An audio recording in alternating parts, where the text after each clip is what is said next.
यह हस्की बिल्कुल भी प्यासी नहीं थी, फिर भी वह पानी के इकलौते स्रोत पर कब्जा जमाए बैठी थी और अपनी प्यास से बेहाल साथियों को भी खतरनाक नजरों से डराकर वहां से भगा देती थी। बाकी कुत्ते चुपचाप सब सहते रहे, लेकिन नए आए बक ने अलग कदम उठाया। बक पास पड़े बर्फ के एक टुकड़े के पास गया और अपने पंजों से उस पर जोरदार प्रहार करने लगा। बर्फ टूटते ही उसने एक नया छेद बना दिया। जैसे ही कुत्तों ने वहां से पानी निकलते देखा, वे तुरंत उसकी ओर दौड़ पड़े। बक ने उन्हें भगाने के बजाय उदारता से पानी अपने साथियों के साथ बांट दिया। ये देखकर हस्की बेहद गुस्से में आ गई। बक की दयालुता उसके प्रभुत्व के लिए चुनौती बन गई थी। स्लेज टीम की लीडर होने के कारण हस्की को पूरा विश्वास था कि जब तक वह सबसे तेज दौड़ती रहेगी, तब तक उसे हमेशा अपने मालिक का सबसे ज्यादा प्यार और भरोसा मिलता रहेगा। लेकिन एक हादसे ने उसका यह भ्रम पूरी तरह तोड़ दिया। जब महिला आगे का रास्ता देखने के लिए जा रही थी, तभी अचानक बर्फ टूट गई और वह बर्फीली झील के जमा देने वाले पानी में जा गिरी। उसका पति तुरंत उसकी तरफ दौड़ा, लेकिन इससे पहले कि वह उसे ढूंढ पाता, महिला पानी में डूबने लगी। उस मुश्किल वक्त में बक ने एक पल भी नहीं सोचा और सीधे आगे बढ़कर बर्फीले पानी में छलांग लगा दी। अपनी पूरी ताकत लगाकर उसने महिला को ऊपर की ओर धकेला। वह बार बार बर्फ की सतह से टकराता रहा, जब तक कि आखिरकार महिला को पानी से बाहर नहीं निकाल लिया। पूरी तरह थक चुका बक यह देखकर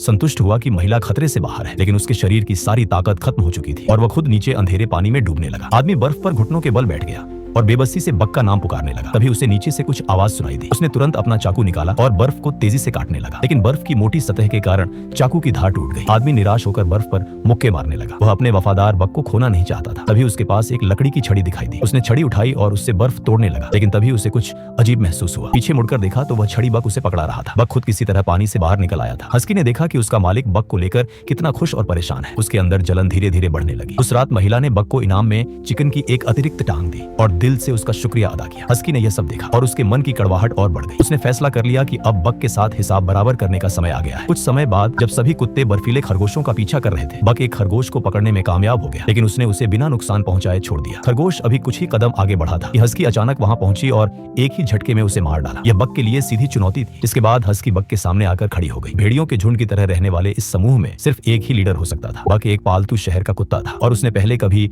असली लड़ाई नहीं लड़ी थी, इसलिए वह डर गया। हस्की ने सबसे पहले हमला किया। हालांकि बक आकार में बड़ा था, लेकिन अनुभव की कमी के कारण वह बार बार जमीन पर गिरता रहा और ठीक से खड़ा भी नहीं हो पा रहा था। हस्की घमंड से उसकी ओर देखने लगी और फिर बाकी कुत्तों को डराने के लिए उनकी तरफ मुड़ गई ताकि अपना प्रभुत्व दोबारा कायम कर सके। लेकिन अब बाकी कुत्ते भी तंग आ चुके थे। वे बक की ओर देखकर जोर जोर से भौंकने लगे, जैसे उसे खड़े होने के लिए हौसला दे रहे हो। और अगले ही पल बक खड़ा हो गया। उसने अपने दांत बाहर निकाले। अब उसके अंदर कोई डर नहीं था। वह पूरी ताकत से हस्की की ओर दौड़ा। इस बार मुकाबला बक ने जीत लिया। पूरे झुंड ने बक की जीत का जश्न मनाया। हस्की समझ चुकी थी कि अब इस जगह पर उसके लिए कोई स्थान नहीं बचा है। वह पूंछ दबाकर चुपचाप वहां से चली गई। अगली सुबह स्लेज टीम के पास कोई लीड डॉग नहीं था। बक स्वाभाविक रूप से सबसे आगे जाकर खड़ा हो गया, लेकिन मालिक को लगा कि बक के पास अभी पर्याप्त अनुभव नहीं है, इसलिए उसने उसे पीछे खींच लिया और एक बूढ़े ज्यादा अनुभवी कुत्ते को लीडर बनाने की कोशिश की। लेकिन उस बूढ़े कुत्ते ने उदास बक की ओर देखा और